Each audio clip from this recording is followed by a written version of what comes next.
Hello and welcome to Straight Talk. I'm Tim Gordon. Multnomah County is in the midst of a budget crisis, and that's forcing what Chair Jessica Vega Peterson calls tough decisions about where to make cuts to shore up an $11 million deficit in the general fund, part of a much larger overall budget crisis. Her proposal includes eliminating 166 full-time county staff positions, cutting 9 community school programs, trims to Sheriff's Office administrative costs, along with other cuts totaling about $3 million, and major cuts to the District Attorney's office as well. This number will represent the single largest defunding of the District Attorney's office in the history of Multnomah County. This is the second year where we're having tens of millions of dollars less to work with in a budget than in years past. I think the chair's budget will make our community less safe. I think the cuts to the district attorney's office are very dangerous and will make our community a more dangerous place. The county is also contending with a much larger deficit in homeless services, which could mean reductions in shelter beds and programming. The big question now, what does this mean for the county going forward, and where does that land when it comes to public safety?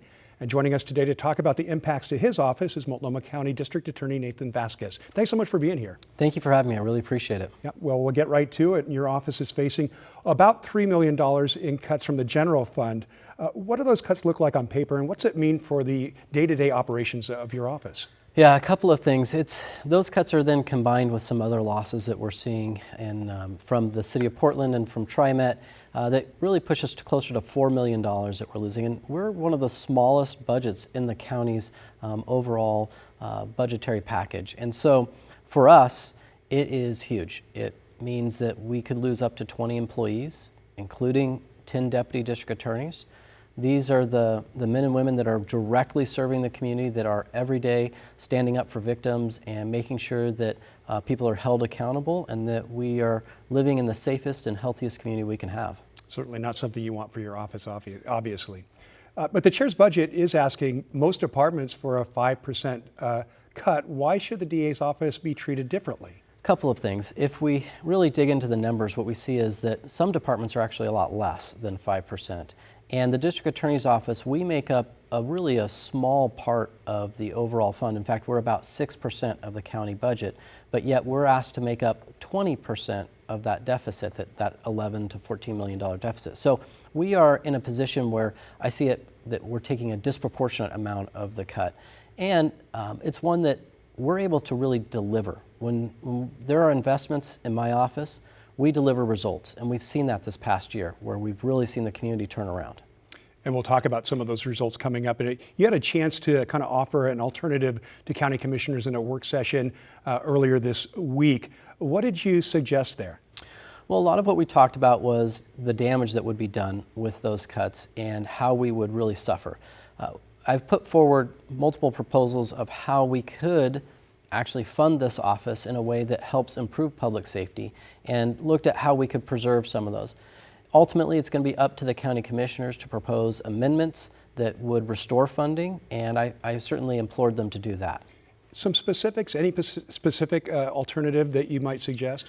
Well, one is not getting rid of our strategic prosecution unit, which that could potentially be completely wiped out. This is a unit that works out in the community on some of the most impactful problems that we are seeing and facing, whether it is our burglary task force that's hitting hard out there, helping small businesses, or some of our neighborhood deputies that took on which sounds odd, but the copper theft that was causing huge blackouts throughout our community. So we've really been on the forefront with that program, and we want to retain it. Well, during that work session, you also invited some folks to come testify about what the important work is that's happening at the DA's office. Let's all listen into that. I feel my role is not only prosecuting and holding somebody accountable for causing that kind of harm, but also a large part of my job is supporting the families through this experience. The criminal justice system is difficult to understand even when you're in it sometimes. So families who go through this really need some additional support, just explaining what the process is, and then just kind of walking them through it day by day. Our relationship with the district attorney's office is extremely important because they help guide some of that work, so we're not operating in darkness around someone's incident that may happen. When there was a conviction, I could see that there was real action being taken. And I thought about this before I came in here. I don't want to jinx us, but ever since that happened, we have not had one break-in at either Old Town Brewing or Baby Doll Pizza. D.A. Vasquez, you brought those voices forward to make a point, make your case. What do they say about what's at risk if these cuts go through? Well, we've seen a dramatic turnaround in areas of violent crime, particularly in our homicides. We've seen some real improvements with burglaries to our local businesses. And, without the resources, those things are in jeopardy. I don't want to see us backslide when we've done so well to really improve safety.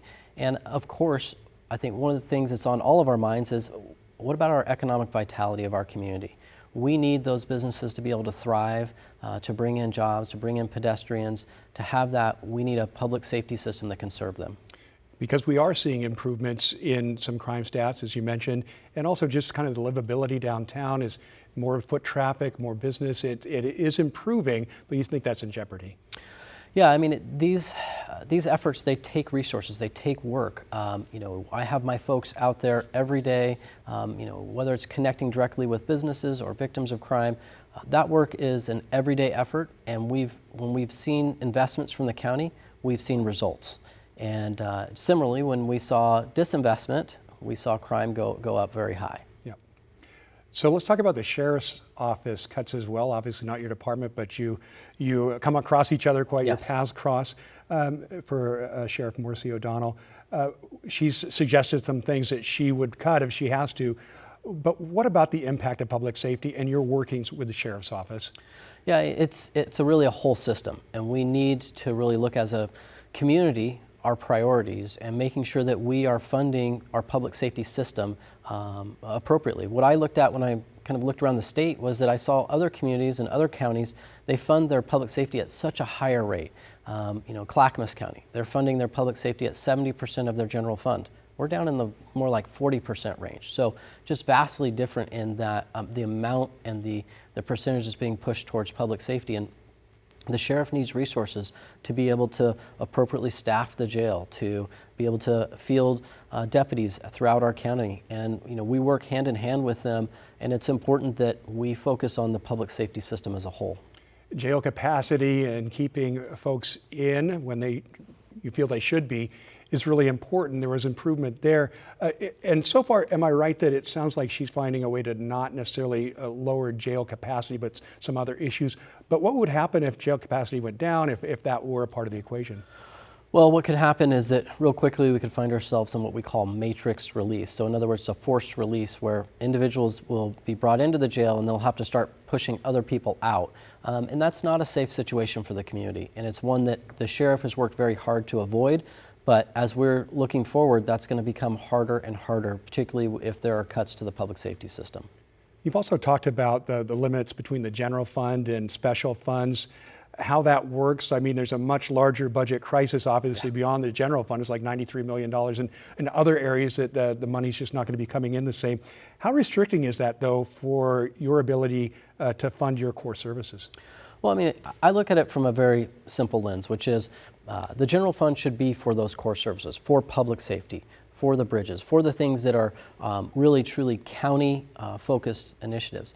Now, there are other special funding. So the supportive housing services, that's a special tax that should go to a particular thing. But what we're seeing is that while that does fund the Department of Homeless Services, the chair has chosen to take $60 million out of the general fund to supplement that, including this year alone an extra $10 million in one-time funding. So it's a question of, should we be raiding general funds to fill those holes, or should we actually be focused on the core services that we know are delivering good results?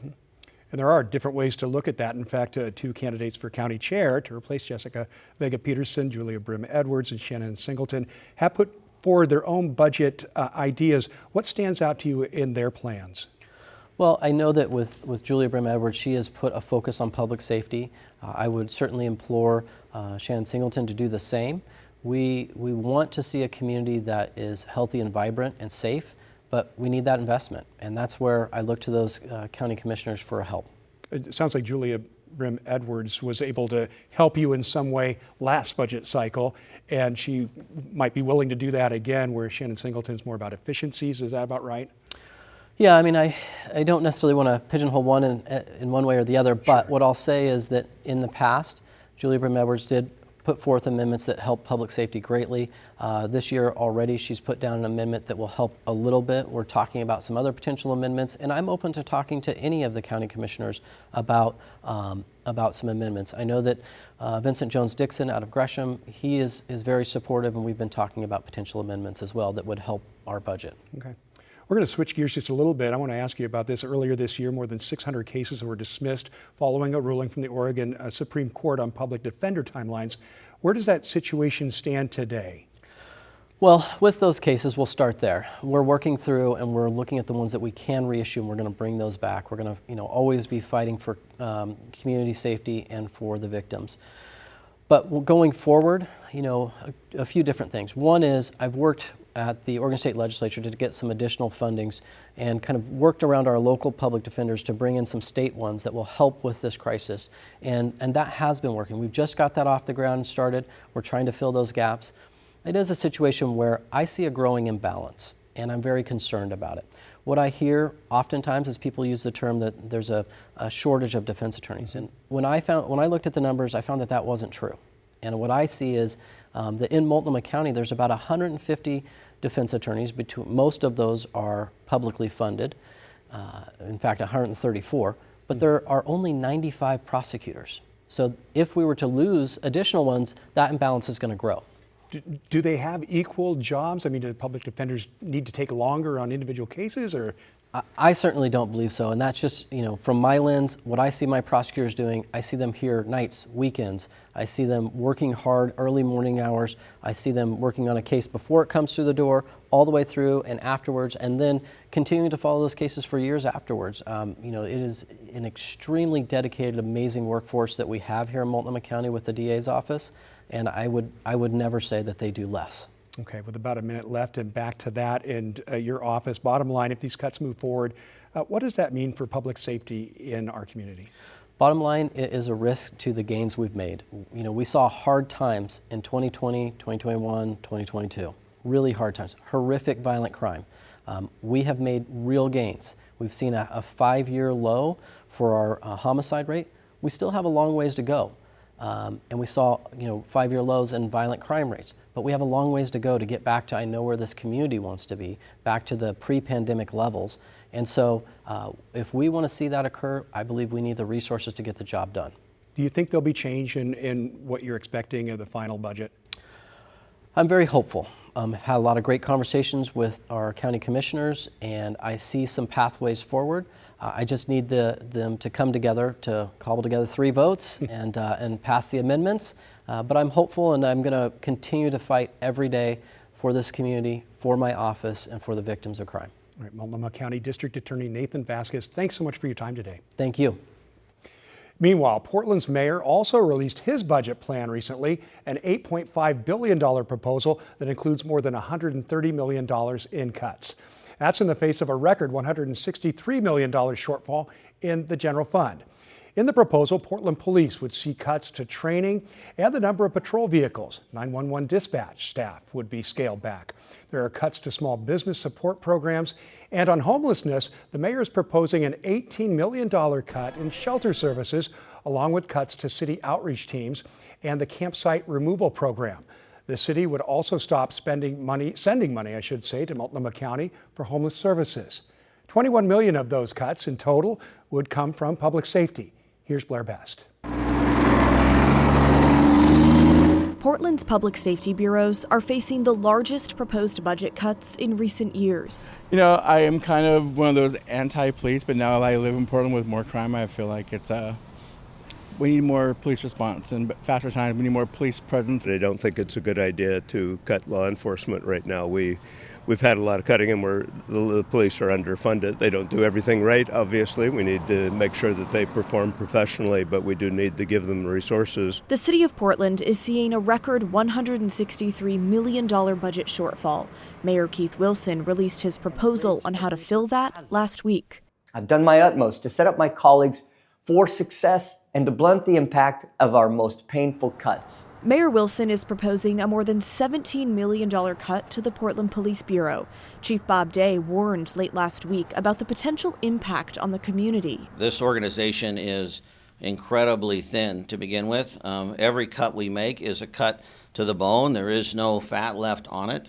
Everything we have is critical, and any changes we make will reduce services. The proposed cuts include a reduction in police training, patrol vehicles, and technology. The team responding to lower-level calls like stolen vehicles, missing persons, and minor traffic collisions would also be slashed by 80%, eliminating 34 full-time positions. Which means those lower priority calls will likely go unanswered for an extended period of time. Cuts could also be coming to police overtime hours, administrative staff, and the Victim Services Unit. I'm not happy about it. I don't like it. I've been through the 5 stages of grief about 48 times in the last week. The mayor is also proposing a more than $4 million cut to the Fire Bureau, scaling back available firefighters and fire engines, 911 dispatch staff, and a cut to the Bureau's overdose response team. In a statement, a spokesperson for Portland Fire and Rescue tells KGW in part, "We anticipate that the recommended cuts to fire will impact service, including longer response times, and our ability to manage simultaneous incidents." The strongest cities are forged not by limitless abundance, but by the decisive moments when facing the deepest challenges and threats.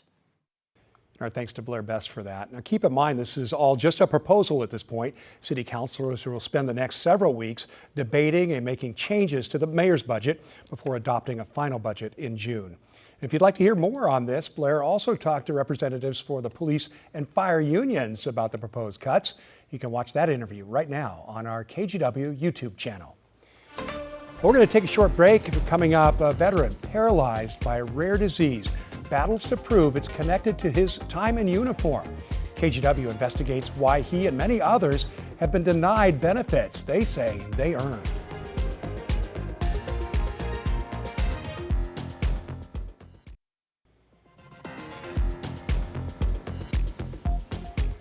Hello and welcome back to Straight Talk. A KGW investigation into military veterans who fought for their country has found many are still fighting for medical benefits they desperately need. Kyle Aboshi spoke with one Oregon veteran battling a rare disease the VA has repeatedly refused to cover. This is a picture from a long time ago. Let me see where Greg is. Right here. For 21 years, Greg Rathburn served his country. Back in that active duty time. The photos remember what his body has forgotten. Look at me. Live my life for a day. I wouldn't wish this on anybody. The 62-year-old suffers from a rare muscle disease called inclusion body myositis, or IBM, a disease that takes and never stops. Now he's not even strong enough to breathe on his own. He has no muscle that can move his arms or legs or anything. His wife Lori does what Greg no longer can. So we need to scoot him back several times a day. Thanks. Greg spent his career in the Air Force and later the Air National Guard. Top gun right here, see? Okay, now I think Greg's at the top. Yeah, Greg's right here. Working on some of the most advanced aircraft ever built. Then, in 2008, something changed. He felt weak and shaky. He would feel like if a person felt if they were on a motorcycle and had been riding a motorcycle all day, just kind of vibrating, like a vibrating sensation. At age 44, doctors diagnosed him with IBM. So we kind of thought, yeah, it's a muscle wasting disease, but we'll get by, it's fine. IBM breaks down muscle tissue over time, slowly robbing people of their strength until they can no longer function on their own.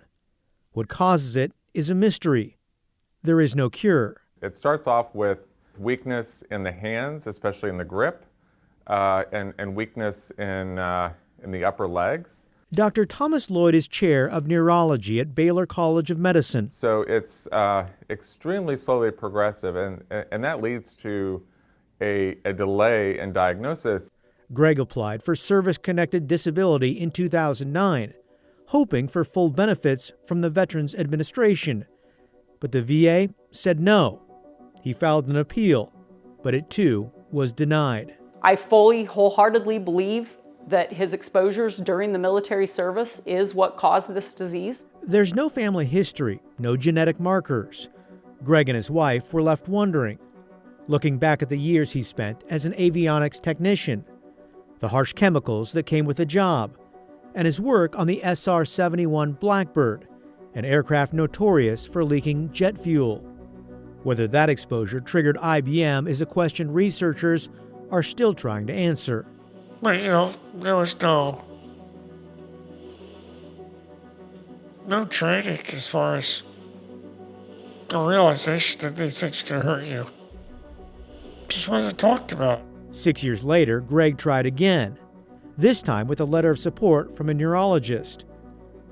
The VA's answer was in black and white, once again denied, because the condition neither occurred in nor was caused by service. We gave up. There's an emotional part that goes along with all of this, and you can only put so much effort into so many things. Across the country, other veterans face the same battle. IBM often doesn't show up until years after service, sometimes decades later. The Veterans Administration does not recognize inclusion body myositis as a disease that exists. Every doctor you go into and you say, well, what do you have? He said, IBM. Never heard of it. It's a disease most people don't even know they have until they get to the point where they're falling down. Depending on the study and how you do the math, advocates believe the number of veterans diagnosed with IBM may be anywhere from 6 to 19 times higher than the general population. That's a wide range. The problem, nobody formally tracks IBM diagnosis. Once we saw this, we realized, hey, this is real. Veterans really are getting this orders of magnitude higher than the civilian population. Attorney Carrie Baker, who's been fighting for many of these veterans, says not every VA claim requires a direct medical link. For some conditions, the law simply presumes military service is to blame, like Vietnam veterans exposed to Agent Orange, or any veteran diagnosed with ALS or Lou Gehrig's disease. There's no pattern to their military service other than military service itself. That's the way ALS was. VA could not find a pattern as to why veterans were getting it at such a higher clip. It seems to be the same way here. For Greg and Lori, the financial reality is stark. Service-connected benefits would have meant more support from the VA, help with medical equipment, travel, and the cost of modifying their home. If he was 100% service connected, I don't know how much it is, but I know that they will help with a lot more modifications and things. So we paid out of pocket for all of this. Lori has put her life on hold. She retired early to take care of Greg. It's a job that doesn't know hours or days off. Just scratch my ear.